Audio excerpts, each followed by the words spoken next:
So what I fail to understand is when the United Nations, which embodies the entire globe, when they are saying that follow the path of Imam Ali in governance and follow him in leadership, then I don't understand how the people of Pakistan forget to see that in their own country when they have such deep roots with the Ahlul Bayt, with the family of the Prophet Muhammad, may peace be upon him.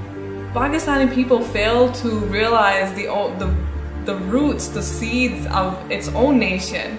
How did Shias come to be present in Pakistan?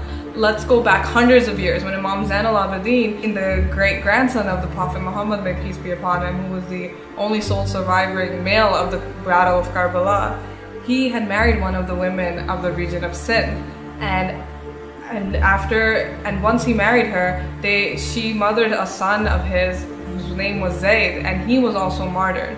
And perhaps it's because of that the Shias of Ali felt some kind of loyalty to the region, and that's when the Azadari started hundreds of years ago in Pakistan.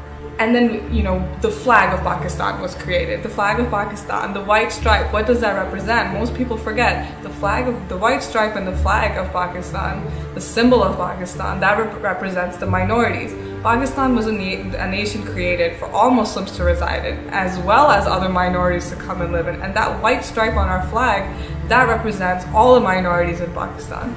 And now, to stop something that's been embedded into a people for hundreds and hundreds of years, it's almost impossible. You can't do that.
Papa, as you know, he's a Sachay Bhai,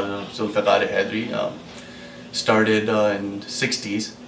I guess he was in his early 20s when they started this whole Anjuman. And actually, a lot of people don't know this, but the name of the Anjuman, it came about. There was one of his, friends who was first killed in Lalukhet Sea area, and his name was Zulfiqar. So when he was killed, that's when everyone came together and decided to have an Anjuman and name it after him. So the Anjuman actually started off with the killing of, he was killed because he was Shia. If you listen to his naws, there were more of tablighi naws, where he was actually asking people to come out of their houses and protest against, just not Ziaul Haq at the time, but any type of tyrant.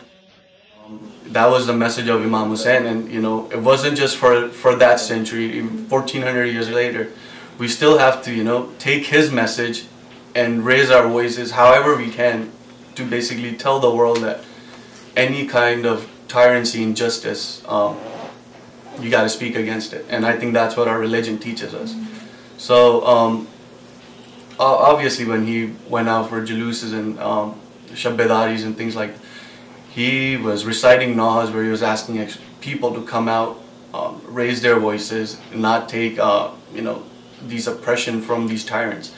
So basically, obviously, the government didn't like it much. That was one of the reasons why he actually had to leave Pakistan and come to Canada first, and then to US, and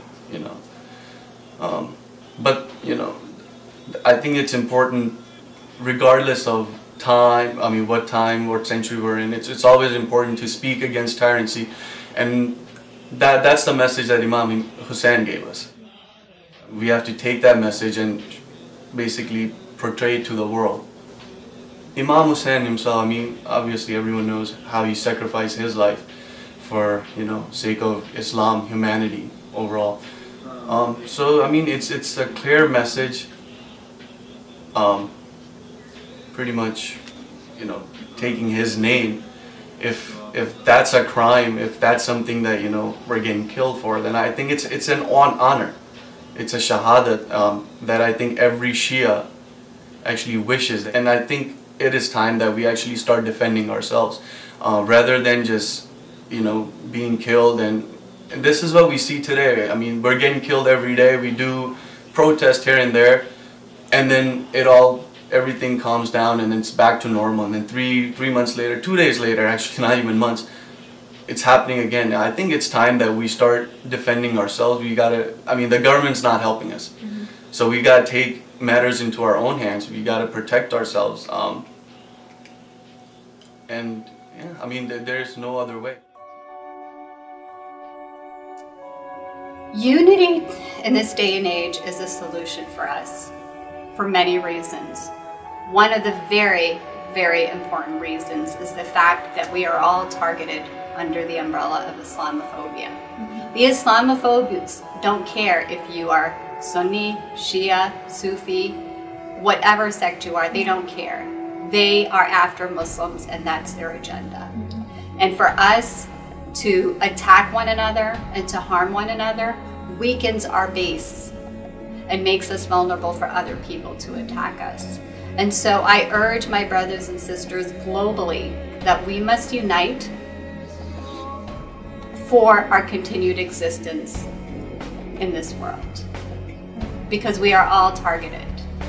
And we are not far from seeing a genocide of Muslims as we have seen with the Jewish community.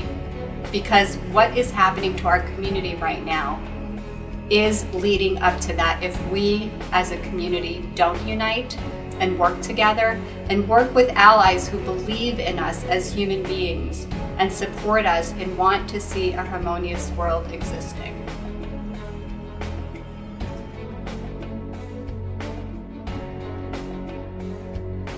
Based on Islamic teachings, what we learn from Quran, that wrongdoers and oppressors and tyrants are very weak, and they are always weak, very weak. They cannot do anything. But their strength is not themselves. Their strength is either the people who support them or those who keep silent. They say, this is something nothing to do with me. I don't want to get involved in it. I keep silent. So keeping silent gives them strength. So terrorists are not strong. Their strength is silence of other people. If everyone speaks against tyrants, every human being, as a human being, fulfills his obligation of speaking against tyrants, against terrorists, then believe me, no terrorism will remain in this world. People in the US and in the West know that they're playing with these sorts of forces when they arm them, fund them, and train them, and so on. And so what I'm arguing is that instead of looking at the US government, instead of looking at the UN Security Council, for instance, and those sorts of bodies, what we need is a grassroots movement of solidarity from below. Everywhere in the world, women are oppressed.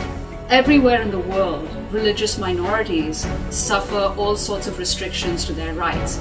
We should stand in solidarity with the Shia people in Pakistan as human beings expressing a sense of solidarity, and shouldn't rely on either our political elite in the United States or the elite in Pakistan to somehow do the right thing. At the end of the day, their interests are really in extending their power and their influence, not in the kind of things that ordinary people are animated by. It is an ideology that has proliferated through our ummah that is out to annihilate the Shia minority. And they think that when they're done with the Shia minority, that they will spread to other minorities. Make no mistake, they've already started killing other minorities also. But they think that when they're done with the Shias, they'll move with their agenda. Now, I don't know if they operate on their own in this twisted agenda of the Shia genocide, or whether they're operating as a wing of greater global imperialism. I don't know. Either way, it makes no difference because the enemy is the same. But keep one thing in mind. Your enemy thinks that they will be done with you, they will be finished with you. But what they don't understand is that we've taken our lessons from Karbala.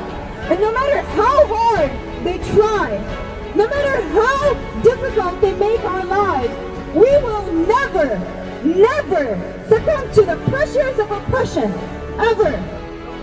So my sisters and brothers, I'm here to tell you today, to encourage you all, to learn from you all, to benefit with you all, to build with you all, because these people, these pictures that you see, these names that you see listed, these names that are in the news, and the names that are not in the news, these are our sisters and brothers.